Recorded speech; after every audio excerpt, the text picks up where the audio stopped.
Meus queridos, se Deus permitisse que tudo fosse tirado de você, sua saúde, seus bens, seus sonhos, tudo isso fosse perdido, eu pergunto, o que sobraria da sua fé?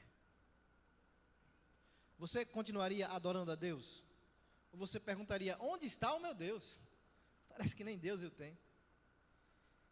O primeiro imperador a perseguir os cristãos foi Nero. Nero assume o trono em 54, fica até 68. Foi pouco tempo, relativamente pouco tempo, mas nesse pouco tempo foi o suficiente para Nero ser considerado o primeiro perseguidor dos cristãos. Inclusive foi durante o reinado de Nero que Pedro e Paulo foram mortos, no ano de 67. Nero se torna símbolo de tirania. Se ter uma ideia, ele era tão doido, tão sanguinário, tão até doente, de alguma maneira, que ele mandou matar sua esposa e sua mãe. Porque ele mandou matar a mãe porque ele sabia que sua mãe não ia concordar com um casamento que ele queria. Então, nada mais simples do que mata a mãe e está tudo certo, né? Você vê o nível de maldade desse homem. Dizem que quando Roma foi incendiada, e possivelmente foi ele que planejou o incêndio, foi ele que mandou incendiar, porque ele queria construir uma nova Roma, e isso aconteceu inclusive. Ele tocava harpa, né, durante o incêndio, mas como as suspeitas começaram a cair sobre ele, porque logo depois do incêndio, né, da devastação da cidade, ele já chega com um projeto pronto do que ia construir naquele lugar, como se ele tivesse adivinhado que brevemente aquele lugar não teria mais casas. Então, para tirar suspeitas sobre ele, ele acusa os cristãos, porque por providência, a maior parte dos cristãos, os bairros que foram menos afetados pelo incêndio eram de cristãos. Então eles, vamos acusar os cristãos, e isso acontece, né? Então ele passa a não só culpar os cristãos, mas passa a atacar os cristãos. Ele persegue de forma cruel. Vocês terem uma ideia, ele mandava costurar peles de animais nos cristãos, e eles eram jogados aos cães, para os cães estraçalharem os cristãos. Alguns cristãos, inclusive tem uma imagem aí do lado direito, vocês podem perceber, aqueles cristãos amarrados ali, eles eram colocados em postes, daquela maneira, e amarrados, cobertos de piches e queimados vivos. Era como tochas humanas, né, para iluminar os jardins de Nero. Então Nero era esse homem perverso, esse homem que escolheu a escuridão, esse homem que foi engolido pela escuridão. No fim, por causa dos seus devaneios e loucuras, ele é declarado como inimigo público pelo próprio Senado. Ele foge, ele fica encurralado e ele não vê outra situação, outra saída, né, de acordo com ele, a não ser se matar. E diz a tradição que a frase que ele fala antes de se matar é: que artista morre comigo? Ainda pensando em sua própria glória, mesmo diante da sua ruína. Nero, ele recebeu a sua justa paga. Recebeu a justa paga por sua perversidade, infelizmente sem arrependimento. Seu sofrimento final realmente foi uma consumação da justiça de Deus, da ira de Deus sobre ele. Mas o sofrimento de Nero, quando a gente vê pessoas como Nero morrendo assim, dessa forma, diferente daquilo que ele planejava para si, né, mas sendo alvo da própria maldade, a gente até acha bom. Ele só teve o que ele mereceu. Mas, meus queridos, e quando um servo temente sofre? E quando alguém que busca fazer o bem, e quando alguém que tenta servir a Cristo, e quando alguém que se considera uma pessoa boa passa por tormento? Atualmente, não sei se vocês sabem, mas milhões de pessoas cristãs no mundo, elas são perseguidas. E milhares morrem todos os anos. Não porque são criminosas, mas porque professam a fé em Cristo. E uma das situações recentemente ganhou mais notoriedade, não pela mídia que nós costumeiramente assistimos, mas pelos canais cristãos, que foi a situação lá na Nigéria, que é uma situação que se arrasta há um bom tempo, desde 2019, se eu não me engano. Vocês terem uma ideia, 98% dos assassinatos contra cristãos no mundo acontecem na Nigéria. Desculpa, 89%. A cada 10 pessoas que morrem por serem cristãs no mundo, 9 estão na Nigéria. Acontece lá uma verdadeira matança. Lá sim é uma matança. Conhecida como a Boko Haram, que é uma milícia muçulmana, ela é a principal responsável por fazer isso, meus queridos. Só no último ano, para vocês terem uma ideia, só no último ano, 4.400 pessoas foram mortas. Mais ou menos 12 pessoas por dia. Hoje, já morreu 12 pessoas lá na Nigéria. Homens e meninos geralmente são executados. Mulheres e meninas geralmente são estupradas, levadas à força e pior, elas são forçadas a casar com seus agressores. Um verdadeiro massacre. Que infelizmente a mídia não repercute, que infelizmente muitas pessoas não acabam sabendo. A questão, meus queridos, neste mundo caído que nós vivemos, não é se vamos sofrer, é quando e o quanto vamos sofrer. Hoje nós vamos falar sobre confiando na soberania de Deus em meio ao sofrimento. E vamos falar sobre a vida de Jó, olhar um pouco para a vida de Jó e a partir dali nós trazemos algumas lições para as nossas vidas. O texto que eu quero ler inicialmente com os irmãos está lá em Jó 42, verso 2 ao verso 5. Jó 42 vai estar aí no telão, tá? Para a gente agilizar. Diz assim a palavra de Deus: Bem sei que tudo podes, e nenhum dos teus planos pode ser frustrado. Tu perguntaste: quem é este que sem conhecimento encobre os meus planos? Na verdade, falei do que eu não entendia, coisas que são maravilhosas demais para mim, coisas que eu não conhecia. Disseste: escute, porque eu vou falar, farei perguntas e você me responderá. Eu te conhecia só de ouvir, mas agora os meus olhos te veem. Senhor Deus, bendito Pai, obrigado, Senhor, por nos conceder esse privilégio de estarmos aqui, cultuar ao Senhor, sem medo de que homens entrem por estas portas, Senhor, e façam atrocidades conosco. Ó Pai, não é porque merecemos, mas é graça Tua. Queremos te pedir, Senhor, que o Senhor possa falar aos nossos corações nesse momento. Já cantamos a Ti, falamos com o Senhor, ó Pai, e agora desejamos ouvir a Tua voz. Me usa como instrumento em Tuas mãos, Senhor, apesar de quem eu sou, mas que eu seja usado por Ti, para a Tua glória, em nome de Jesus. Amém. O livro de Jó é provavelmente o mais antigo da Bíblia, tá? O escrito mais antigo. É curioso, né? Que o livro mais antigo da Bíblia fala sobre o problema mais antigo da humanidade. Ele não fala sobre criação, não fala sobre guerra, não fala sobre reis, conquistas, mas fala sobre sofrimento. Sofrimento. E ele está dentro da literatura que a gente chama de literatura de sabedoria. Salmos, Provérbios, Eclesiastes, Cantares de Salomão e Jó.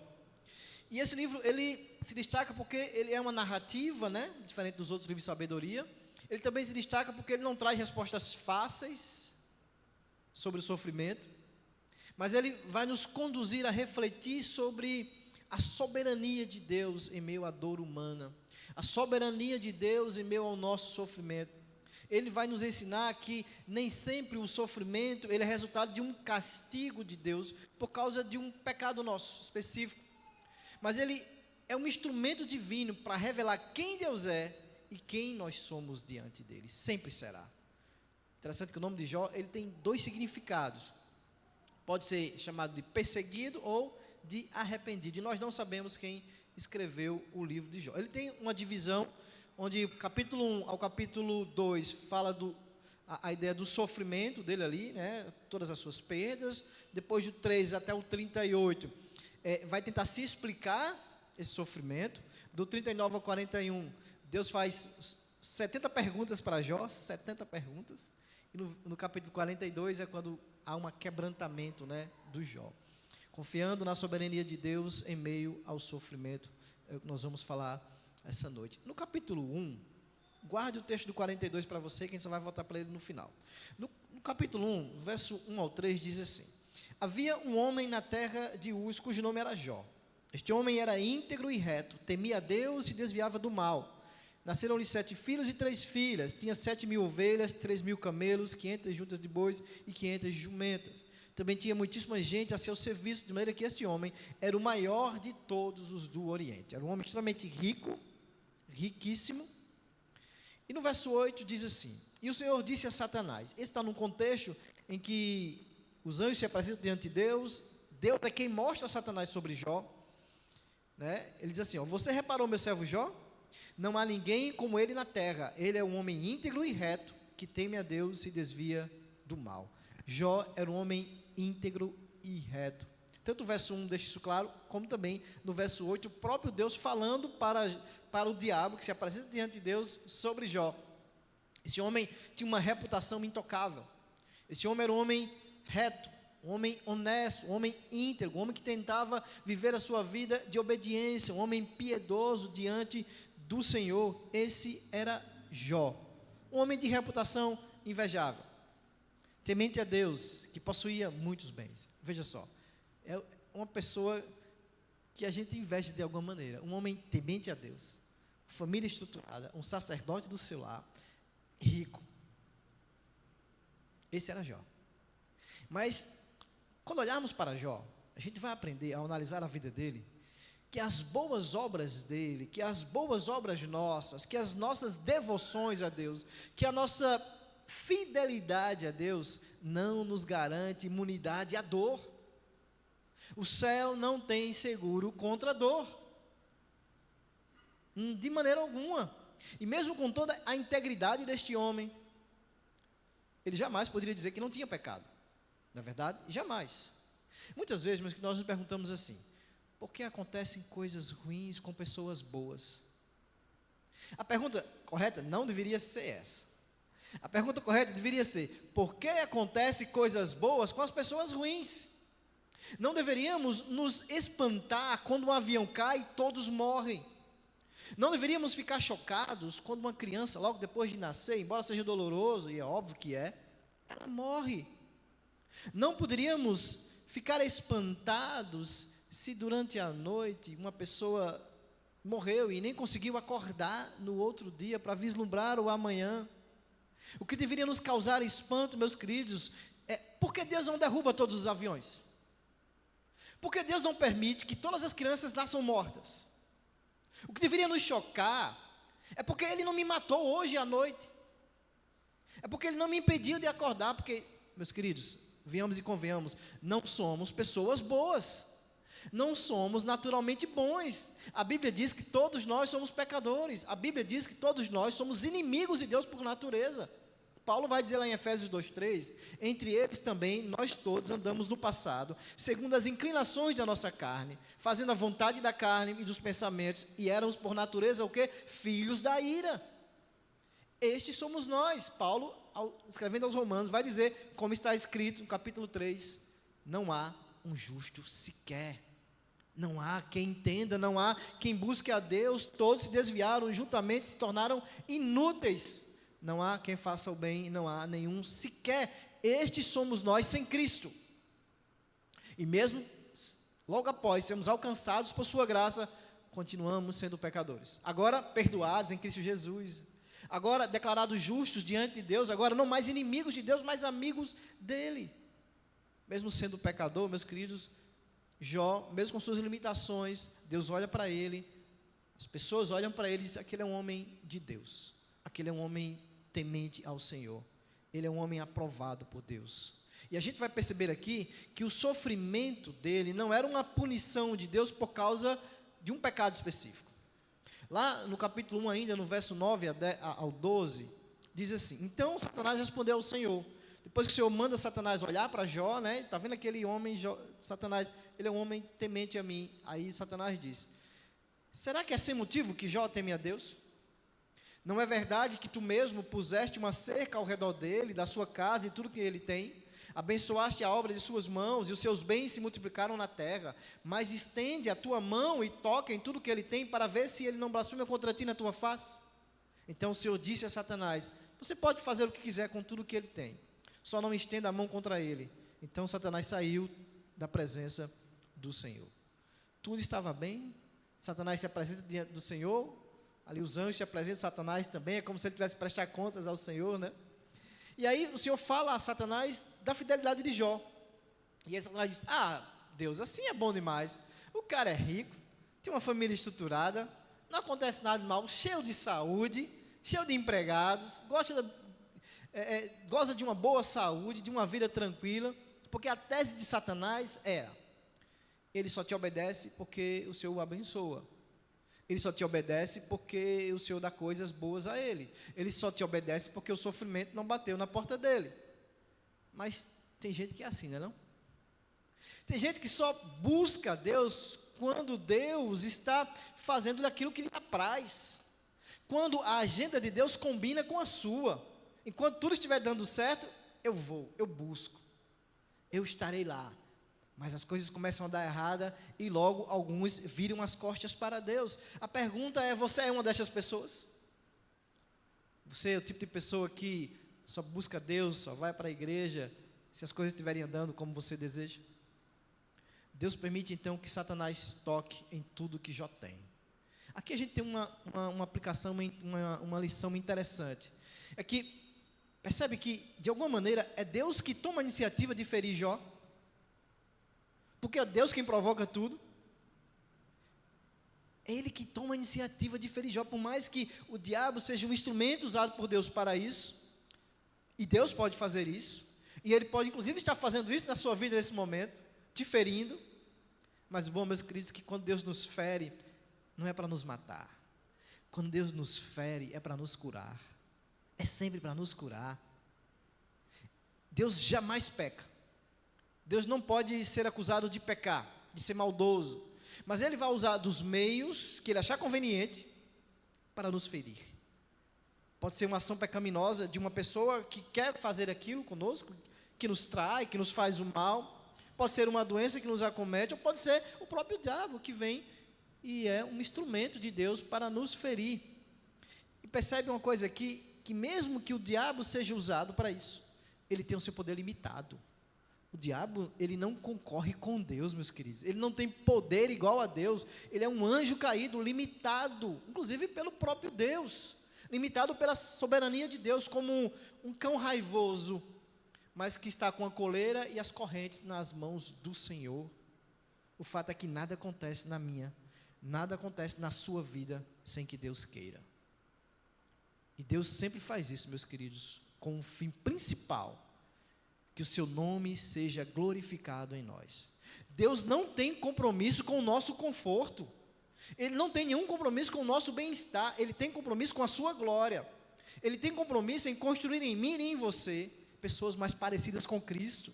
Esse é o compromisso de Deus, nos santificar mais, e Ele sempre vai sacrificar o menor pelo maior. Não é assim que a gente faz? Por exemplo, quem quer passar no concurso público não sacrifica o seu tempo, não sacrifica o seu lazer, porque está pensando em algo maior? A gente sacrifica o tempo de lazer, do conforto, para se dedicar a algo que a gente quer, que vale a pena. Deus sacrifica, muitas vezes, o nosso bem-estar, às vezes até a nossa estabilidade emocional, nossa vida financeira, para nos dar coisas maiores, para nos dar comunhão com Ele, porque Ele, meus queridos, é o melhor desta vida. Deus vai sempre sacrificar o menor pelo maior. Quando o diagnóstico é ruim, Deus não perdeu o controle. Quando alguém morre inesperadamente, Deus continua no trono. Quando o salário acaba antes do mês, Deus continua sendo fiel provedor em nossas vidas. Satanás então vai agir agora. Ele mata os rebanhos, ele mata o boi, os camelos, jumento, ovelhas, os empregados. Imagine a dor daquele homem de perder toda a sua riqueza num dia. Toda a sua riqueza. Esse homem que era o mais rico se torna o mais pobre. Mas nada se compara à notícia que estava por vir, meus queridos. Jó 1,18 diz assim a palavra de Deus. Também este ainda falava, quando veio o outro e disse, a má notícia chegou, quando estava terminando já chegou a próxima. Os seus filhos, Jó, e as suas filhas estavam comendo e bebendo vinho na casa do irmão mais velho. De repente, eis que levantou um vento muito forte do lado do deserto e bateu contra os 4 cantos da casa. Ela caiu sobre os jovens e eles morreram. Só eu consegui escapar para trazer a notícia. Eu não sei essa dor, mas eu imagino que perder um filho deva ser muito doloroso. Imagine perder 10 de uma vez. Imagine perder 10 de uma vez. O que é que você faria, meu irmão? O que é que você faria, minha irmã, se isso acontecesse com você? Como você reagiria? Perdeu tudo e agora os filhos. Você blasfemaria contra Deus? Você negaria a fé? Você abandonaria Deus? Você amaldiçoaria o Senhor? Olha o que é que Jó fez no verso 20. Então Jó se levantou, rasgou o seu manto, rapou a cabeça, lançou-se em terra e adorou. E disse: nu saí do ventre de minha mãe e nu voltarei. O Senhor o deu e o Senhor tomou. Bendito seja o nome do Senhor. Jó adorou ao Senhor. Jó reconheceu que nada era dele, tudo que ele tinha na verdade era de Deus, e ele simplesmente estava tomando de volta. Será que nós agiríamos assim também? Adoraríamos a Deus? Será que nós temos agido assim também, porque o sofrimento está batendo na minha, na sua porta? O que você perdeu, meu querido, recentemente, minha irmã? Saúde, emprego, relacionamento, um sonho que foi frustrado. Isso que você perdeu roubou a sua adoração? Porque a verdadeira adoração não é o que fazemos quando nós ganhamos, mas é o que a gente mantém quando a gente perde. Ela surge dessa nova realidade. Porque adorar a Deus quando tudo vai bem é fácil. Aí você poderia pensar, mas Jó ainda tem a saúde. Por enquanto. Verso 7 e 9 do capítulo 2. Então Satanás saiu da presença do Senhor e feriu Jó com tumores malignos, desde a planta do pé até o alto da cabeça. Jó, sentado em cinza, pegou um caco de barro para com ele raspar as feridas. Então a mulher dele disse: se ainda conserva a sua integridade, amaldiçoa a Deus e morra. Jó agora perde a sua saúde, porque afinal de contas ele ainda tinha saúde, então ele poderia lutar, reconquistar as coisas, né? Mas ele se encontra enfermo, feridas, pus, raspando com cacos de telha. A mulher, que poderia ser um alento, um conforto para ele, né? Quando ele olha para ela, ela diz: oh, meu amaldiçoou esse Deus aí e morre, homem. Toda a tua dedicação a ele não valeu de nada. Em outras palavras, né? Ela já não aguentava mais, ela já não conseguiria enxergar Deus em meio àquela nuvem cinza de dor, em meio àquele sofrimento. Ela não conseguia enxergar Deus. A voz dela é uma voz de desespero. É uma voz que parte da ideia de um Deus que é retributivo. A gente chama de teologia retributiva, ou a teologia da retribuição. Que é aquela ideia: eu faço bem, logo sempre vou colher o bem. Se eu estou buscando a Deus com fidelidade, se eu estou me esforçando para buscar a Deus logo, então Deus só vai me dar coisas boas. Muitas vezes a gente tem essa expectativa sobre Deus. Essa mulher, ela representa aquela tentação de desistir da fé em meio à dor. Percebe que o sofrimento, ele pode não só roubar o nosso bem, não só roubar a nossa paz, não só roubar a nossa estabilidade financeira, mas também pode inclusive roubar a fé, inclusive de quem está do nosso lado. Porque essa mulher, ela não é apenas alguém que está tentando a Jó, é uma mulher quebrada também, meus queridos, porque ela também perdeu tudo. É uma mulher quebrada, a dor dela, infelizmente, a cega ao ponto dela aconselhar Jó a fazer isso. No sofrimento, todos nós somos tentados a desistir. Por isso que o nosso testemunho diante do sofrimento, meus queridos, é de extrema importância, não só para a nossa fé, mas também para aqueles que estão ao nosso redor. Nós deveríamos aproveitar o sofrimento para testemunhar da bondade de Deus em nossas vidas, apesar da dor.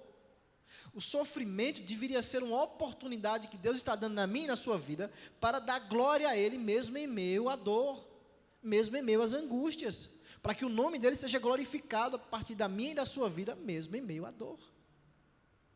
Jó está também em frangalhos. Jó, embora se fale paciência de Jó, a verdade é que Jó não é tão paciente assim, tá? Ele não blasfemou contra Deus, mas ele questionou sim a Deus. Lá no capítulo 3, verso 11, o próprio Jó, porque aí a gente já entra naquela parte do livro, quando Jó está questionando a Deus e questionando o seu próprio sofrimento. Ele diz: por que eu não morri ao nascer? Porque não expirei ao sair do ventre de minha mãe.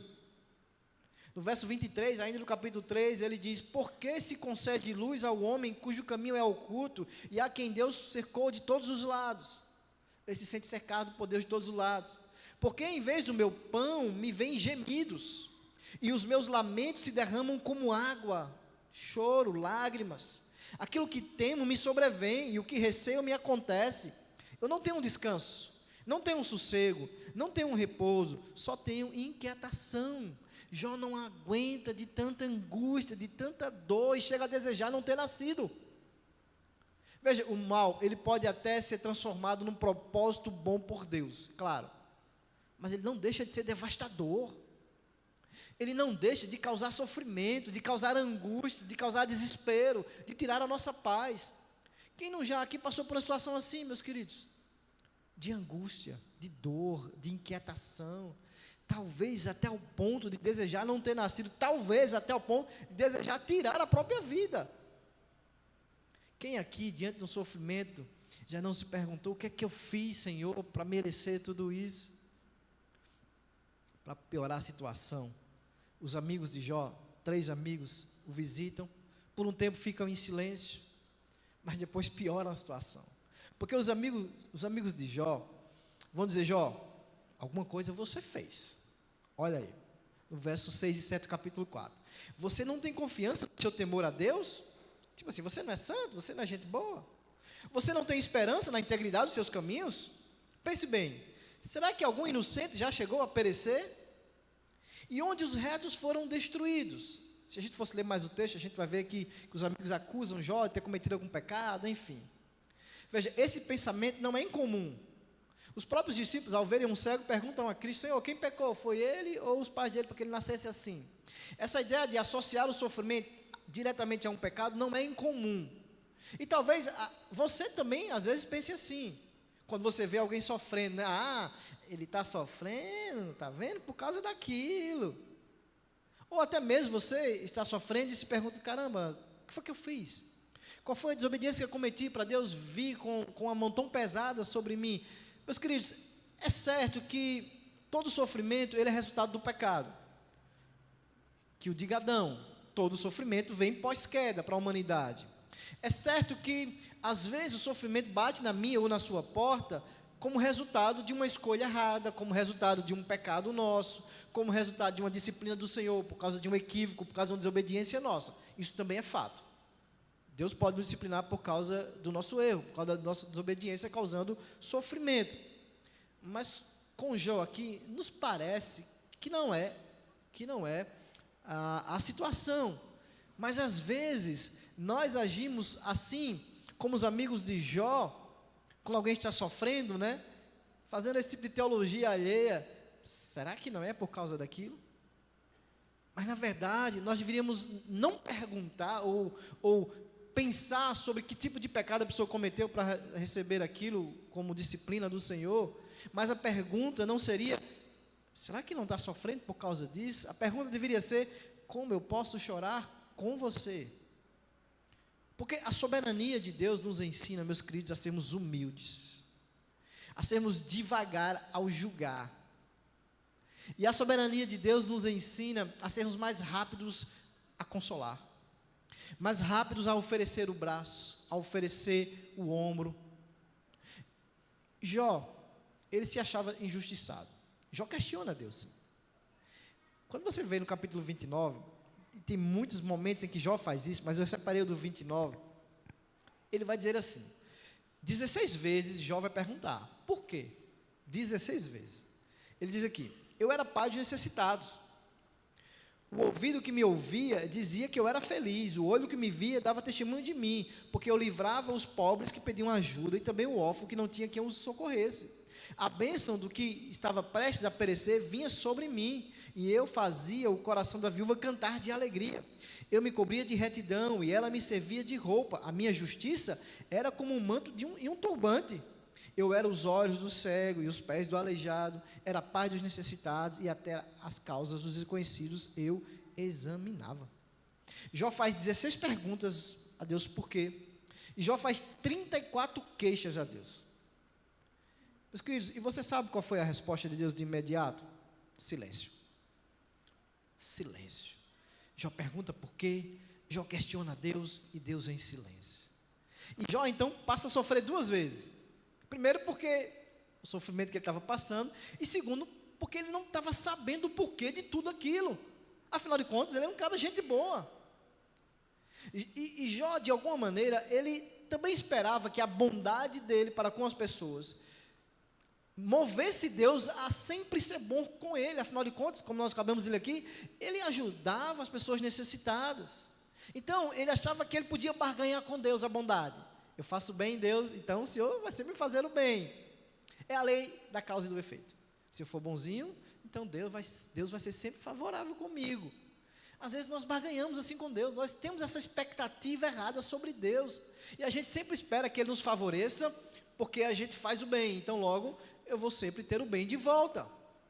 Claro que, eu creio, óbvio, que há uma lei sim da semeadura. Se você faz o mal, a possibilidade de você receber o mal em troca é muito grande. Se você faz o bem, a possibilidade de você receber o bem em troca também é muito grande.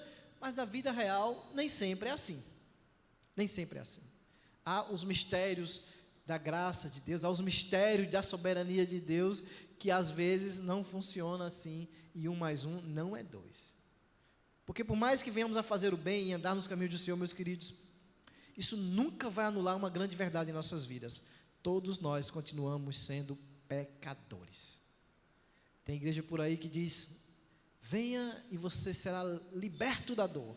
Venha e você não sofrerá mais. Isso não passa de mentira, meus queridos. Porque Jesus jamais prometeu para mim e para você uma vida boa, longe de sofrimento aqui. Jesus jamais prometeu uma jornada tranquila neste mundo para nós.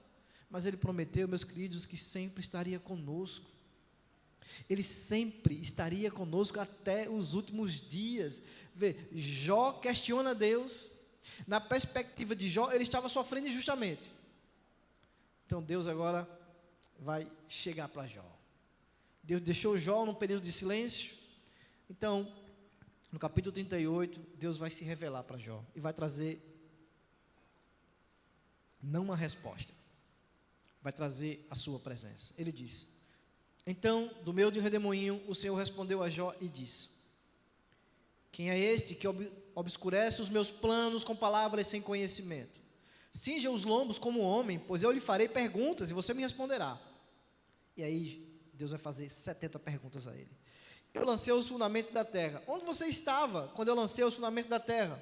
Responda se você tem entendimento. Onde você estava, Jó, quando eu separei a terra do mar? Onde você estava, Jó, quando eu coloquei todas as estrelas no firmamento? Onde você estava, Jó, quando eu pintei todas as cores do universo? Onde você estava, Jó, quando eu criei todas as coisas? Onde tu estava, homem? Quando a gente questiona Deus, meus queridos, nós corremos um sério risco de sermos colocados no nosso lugar. Deus faz 70 perguntas para Jó. Quem somos nós para questionar os desígnios de Deus? Jó não perdeu sua fé em nenhum momento, mas ele começa a questionar a vontade de Deus. E Deus fala com Jó e lembra quão insignificante esse homem é diante de Deus, que é o Todo-Poderoso. Quem somos nós? Quem somos nós? Quem é o barro para perguntar ao olheiro: por que me fizeste assim? Meus queridos, Deus não é um gênio da lâmpada que está sempre sendo controlado por nossas vontades. O sofrimento é permitido para nos lembrar: Deus é Deus e nós não somos Deus. Quem sou eu? Quem é você para questionar a vontade soberana do Senhor? Tem muita gente por aí que se acha poderoso, ao ponto de decretar diante do Senhor: eu decreto. Como se Deus fosse seu capaz, como se Deus fosse seu empregado. Se Deus fizesse tudo que a gente quisesse, meus queridos, Ele deixaria de ser quem Ele é. Ele passaria a ser um empregado nosso, um gênio da lâmpada. Como somos ignorantes muitas vezes. Como somos ignorantes ao questionar o nosso Deus. Muitos acreditam que a falta de fé leva ao sofrimento. Mas nós já falamos e fica claro para nós que essa não é realidade bíblica. Muitos padecem justamente por causa da sua fé em Cristo Jesus. Que eu diga Pedro, Paulo, os apóstolos e todos aqueles que estão nesse momento sendo martirizados por aí no mundo. Porque quando a gente olha para a história da igreja é feita por pessoas que morreram em nome de Cristo. Nero fez isso. E assim muitos foram na época de Nero, e muitos estão sendo mortos agora. E alguém poderia pensar, mas esse não é o meu Deus, porque o meu Deus sempre me dá vitória. E muitos que se dizem cristãos têm essa perspectiva da vida, de que crer significa que agora então tudo vai dar certo na nossa vida. Mas isso não é verdade, meus queridos. Ser mais do que vencedor não significa que agora eu vencerei todas as batalhas. Não significa que todos os meus problemas serão resolvidos. Não significa que não haverá mais sofrimento na minha e na sua vida. Não, mas significa continuar confiando no Senhor. Significa ter a certeza da salvação e a certeza de que nada vai nos separar daquele que está em Cristo Jesus, o nosso Senhor. Nada. Significa acreditar naquilo que cantamos aqui hoje à noite, que nenhuma condenação há para nós. Vencedor não é aquele que vai ganhar todas as batalhas, mas aquele que vai perseverar até o fim, sem perder a fé no Deus vivo e verdadeiro. Jó não recebe a resposta para o porquê. Ele não recebe. Mas ele recebe, sabe o quê? A presença de Deus. A presença de Deus. E após Deus questionar a Jó e desafiar a Jó a responder as perguntas, Jó cai em si. E agora nós voltamos para o texto do capítulo 42, que é o ápice do livro de Jó. No verso 2, depois que Deus questiona Jó, Jó cai em si. Bem sei que tudo podes, e nenhum dos teus planos pode ser frustrado. Tu perguntastes, quem é este que sem conhecimento encobre os meus planos? Na verdade, falei do que eu não entendia, coisas que são maravilhosas demais para mim, coisas que eu não conhecia. Disseste, escute porque eu vou falar, farei perguntas e você me responderá. Eu te conhecia só de ouvir, mas agora os meus olhos te veem. Por isso me abomino e me arrependo no pó e na sina. Jó reconhece que o Deus que ele servia era um Deus soberano. Era um Deus, e é um Deus que não se rende aos caprichos de cada um de nós. É um Deus que faz tudo aquilo que lhe apraz. O Deus que não é controlado por vontade humana. E aquilo que ele quer fazer, meus queridos, ninguém vai impedir. Esse é o Deus de Jó, esse é o nosso Deus. Jó disse, Senhor, me perdoe porque eu falava do que não entendia, eu era um nécio, eu era um tolo. E a gente está falando do homem temente ao Senhor. Mas, infelizmente, era pecador, era falho. E um dos versículos mais fortes do livro, e ao meu ver é o clímax do livro, é o que está no verso 5. Do conhecimento de ouvir ao conhecimento de ver. Veja que o sofrimento aqui é como um caminho que Deus traçou na vida de Jó, para que Jó tivesse uma intimidade experimental com Deus, uma experiência com Deus. Eu te conhecia só de ouvir, mas agora os meus olhos te veem. O sofrimento, ele tem essa capacidade de nos mover do conhecimento intelectual, o só de ouvir, para o conhecimento relacional. Agora meus olhos te veem. Você quer apenas os dons de Deus? Você quer apenas as bênçãos de Deus ou o Deus das bênçãos? Tem uma ilustração de um homem que nunca viu o mar. E aí ele chega diante do mar, ele olha para o mar e ele diz, agora eu conheço o mar. Nesse mesmo instante, um pescador deixa seu barquinho na beira do mar, se dirige para ele e diz, eu também conheço o mar. Quem é que conhece mais o mar dos dois? O quanto você conhece a Deus de verdade? Jó diz, eu conhecia só de ouvir, mas agora eu tive um encontro pessoal com Ele, eu tive uma experiência com Ele. E então, Jó disse, eu me contento agora em não saber o porquê do meu sofrimento, porque de fato ele não soube. Jó não obteve respostas para o seu sofrimento, mas ele aprendeu a confiar naquele que tinha todas as respostas. Ele não teve respostas. O mais importante, meus queridos, não é saber o porquê do nosso sofrimento. O mais importante é onde sua esperança descansa em meio ao sofrimento. porque nem sempre receberemos a resposta para o porquê, mas nós podemos descobrir o quão grande é, o quão bondoso é, o quão maravilhoso é, o quão misericordioso é aquele que tem todas as respostas. Satanás queria colocar Jó longe de Deus, não deu certo. Jó ficou mais próximo de Deus, mais íntimo de Deus. Jó entendeu aquilo que Paulo escreveu muito tempo depois: sabemos que todas as coisas cooperam para o bem daqueles que amam a Deus, daqueles que são chamados segundo o seu propósito.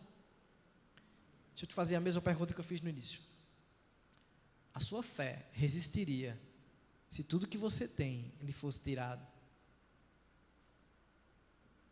O sofrimento, ele não é um sinal de que Deus se ausentou da minha e da sua vida, mas ele é um convite. Embora ele seja um convite doloroso, eu concordo, para que a gente se mova do conhecimento teórico, eu ouvi falar, para o conhecimento prático, para a intimidade de experiência com Deus.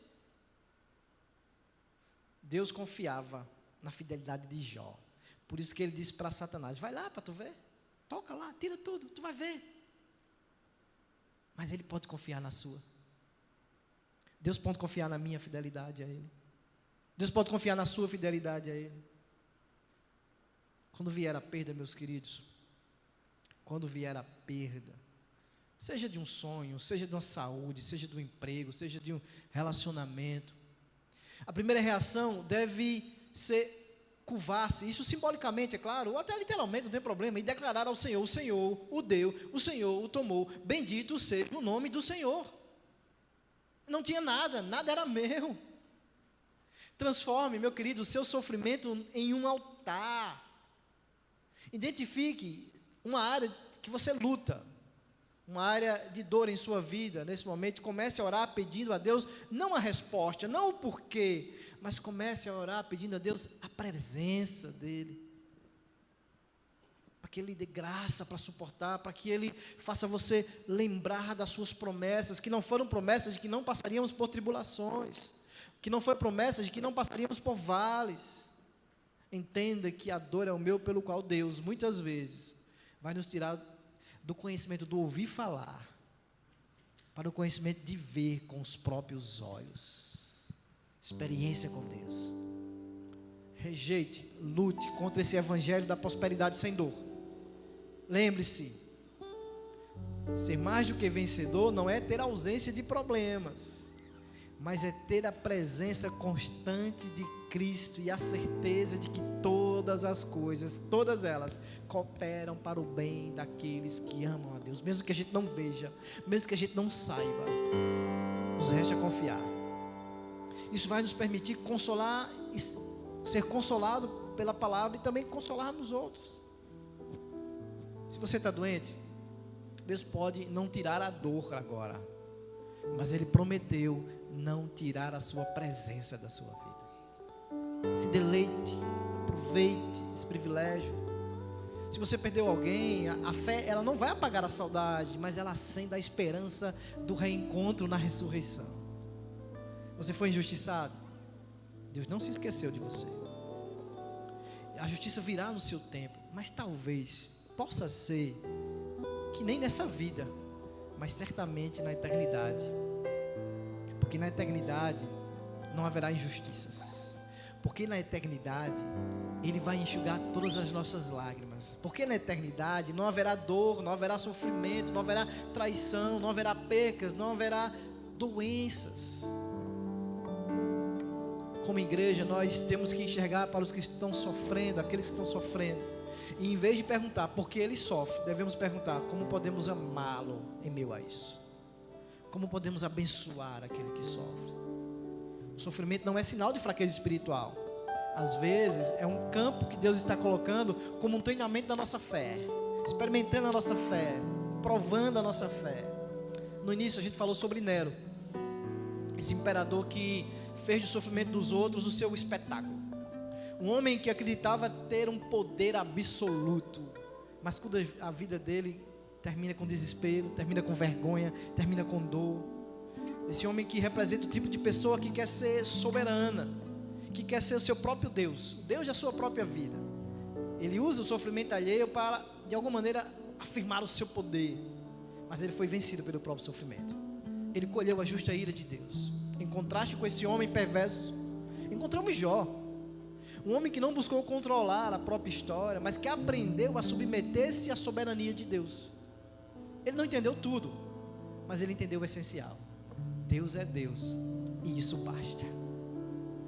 Ele não recebeu respostas, mas ele recebeu a presença. Ele não ganhou explicações, mas ele foi envolvido pela revelação. E isso fez Jó dizer: antes eu te conhecia só de ouvir, mas agora, Senhor, os meus olhos te veem. Agora eu sinto a tua presença. Agora eu consigo, de fato, ó Pai, olhar, tocar, enxergar aquilo que eu só ouvia falar. A minha vida era muito boa e parecia que Deus era só isso.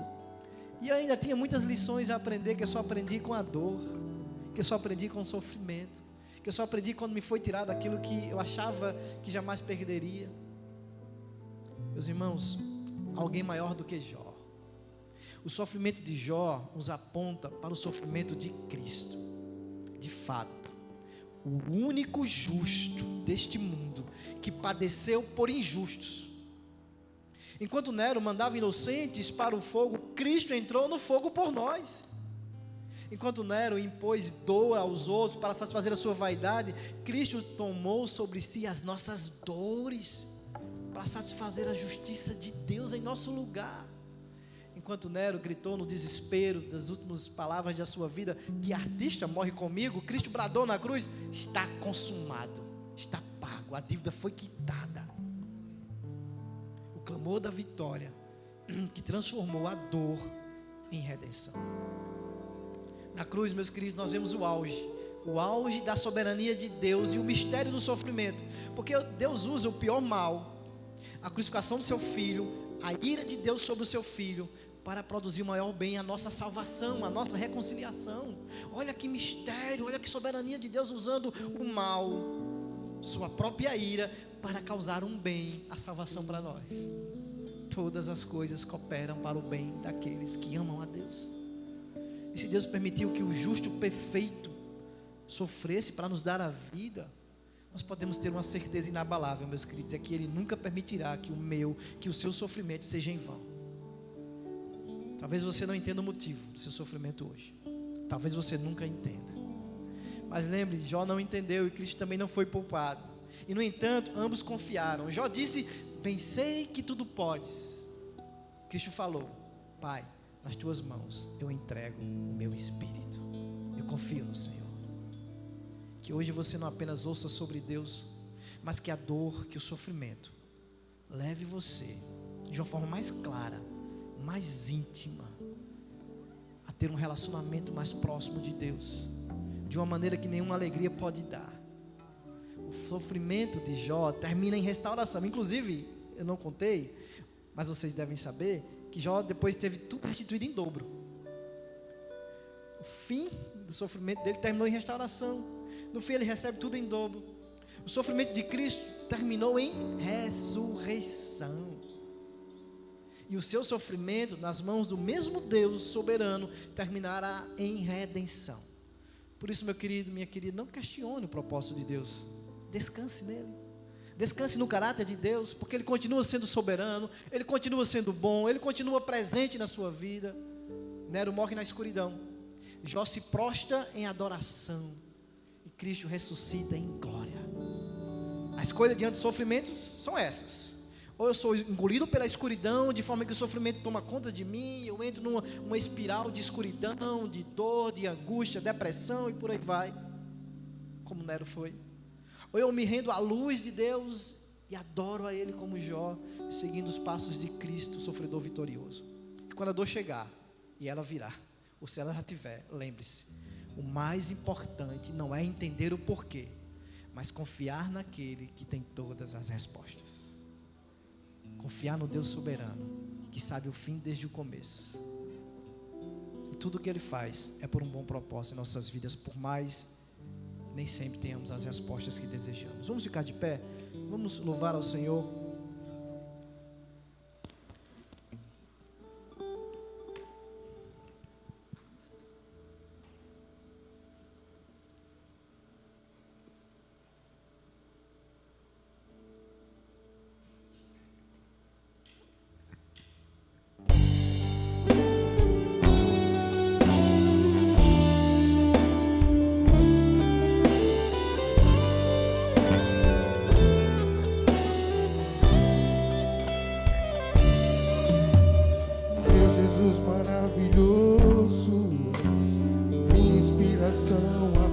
prosseguir, mesmo quando tudo não vai bem.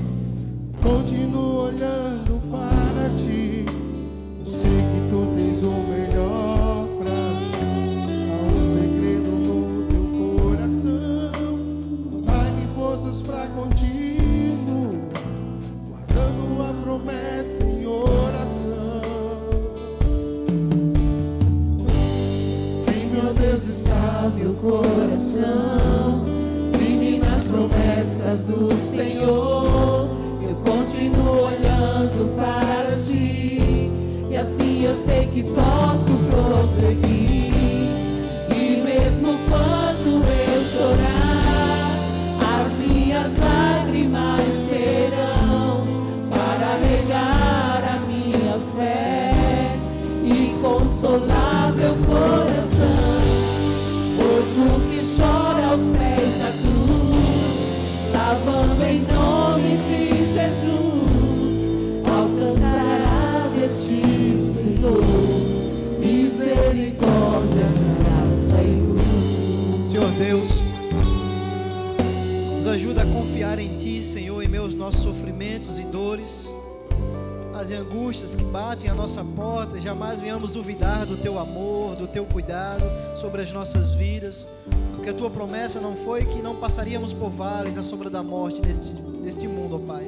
A Tua promessa foi que o Senhor estaria conosco como um bom pastor que cuida das suas ovelhas, e nós cremos nisso. Então, em meio às dores da nossa vida, nos ajuda, ó Pai, a sentir a Tua presença, nos aproximando no Teu colo, nos abraçando, Senhor. Nos ajuda, ó Pai, a confiar na Tua palavra, porque todas as coisas, por mais que elas possam causar dor, questionamentos em nossa vida, elas cooperam para o nosso bem, e que possamos, em meio às dores da nossa alma, Senhor, testemunhar que o Senhor é bom, que a nossa dor, que o nosso sofrimento seja um testemunho, Senhor, para a glória do Teu santo nome, Senhor. Nos ajuda a não perder a nossa fé, nos ajuda, Senhor, a não desistir de caminhar junto a Ti, Senhor, quando as coisas não vão bem em nossas vidas. Mas lembremos que o único justo que pisou nessa terra foi Jesus Cristo, e Ele não foi poupado. Ele foi chamado de homem de dores. Ele sofreu a paga que deveríamos sofrer, Senhor, em nosso lugar, para que tenhamos comunhão com o Senhor, para que em meio ao sofrimento agora a gente tenha plena convicção de que não estamos sozinhos. Tudo isso por causa de Cristo. Nos ajuda a aproveitar, a nos deleitar na Tua presença em meio aos sofrimentos da nossa vida, Senhor, em nome de Jesus. Teu grande amor não cessa, eterno, não tem fim. Quão grande és Tu, Senhor, quão grande és pra mim. Tua graça é o meu refúgio, descanso no Teu poder. Maravilhoso és, maravilhoso és pra mim. Firme, ó Deus, está meu coração, firme nas promessas do Senhor. Eu continuo olhando para Ti, e assim eu sei que posso prosseguir.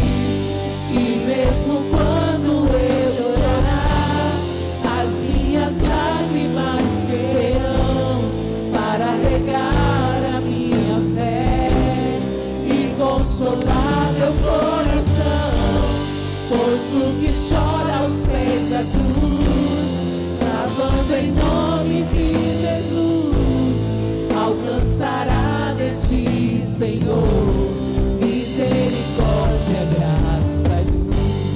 E mesmo quando eu chorar, as minhas lágrimas serão para regar a minha fé e consolar meu coração.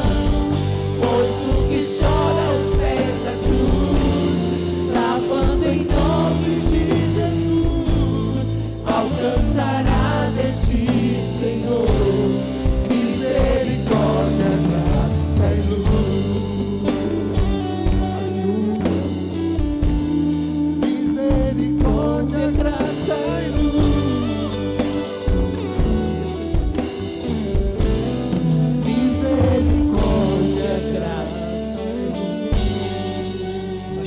plena convicção, Senhor, plena certeza que diante de Ti encontramos misericórdia, graça e luz. Jamais esqueçamos dessa verdade, Senhor, que nenhum desespero da nossa alma, nenhuma angústia do nosso coração nos faça esquecer essa verdade, porque por mais que haja uma nuvem cinza, uma nuvem negra sobre a nossa vida, há um sol a brilhar, o sol da justiça, o Deus que é bom, continua sendo soberano, continua sendo presente em nossas vidas. O que nos falta é nos deleitar na Tua presença. Então nos ajuda, Senhor, a nos deleitar na Tua presença, mesmo em meio às nossas dores. Nos leve em paz para os nossos lares, nos dá uma semana em paz, e que nenhuma dor desse mundo nos faça esquecer as verdades que aprendemos essa noite, que o Senhor é um Deus bom, que nem sempre teremos respostas, mas teremos o nosso Deus do nosso lado, o Deus que tem todas as respostas, e isso deve nos bastar. Que o amor de Deus o Pai, que a graça do nosso Senhor Jesus Cristo, que as doces consolações e comunhão do Santo Espírito de Deus esteja sobre todos nós e sobre todo o povo de Deus, agora e para todo sempre. Amém.